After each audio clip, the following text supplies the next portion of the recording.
Let's visit the Hyatt Regency Qingdao to learn more about how business dealings and entertainment is unique in this part of China.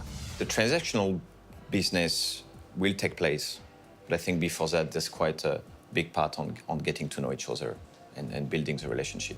So there's a big run-up with getting Correct. to know each other, but when Correct. it happens, it happens. Correct. And you want to make sure that when you plan your business trip, you plan this, because you don't expect to just come for the meeting. There's usually going to be a lot of time to get to know each other before that. Building relationship in China is very important.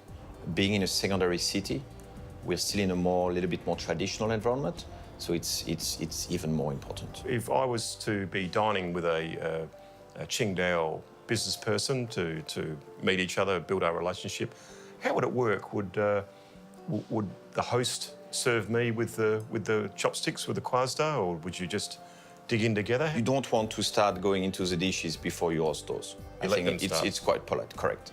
And then it's quite common that your host may try to serve you. And when talking, is it a matter of the head person talking to the head person and inviting the others to join in? During dinner, you will probably have a lot of toast, which are handled by the host, especially in private environment.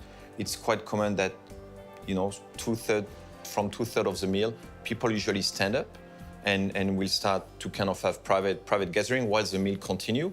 And that's really a good opportunity to build long-term relationship. So when they're not talking business, what would a typical person in a second-tier city talk about? I think people are quite interested to know about you, and that's very important. You've got to be prepared maybe to be asked some personal question, talking about your family, talking about your country, your culture. I think these are a great way to connect with people. And that way you're allowed to build a very meaningful relationship. And that will be very important when you come to the business conversation.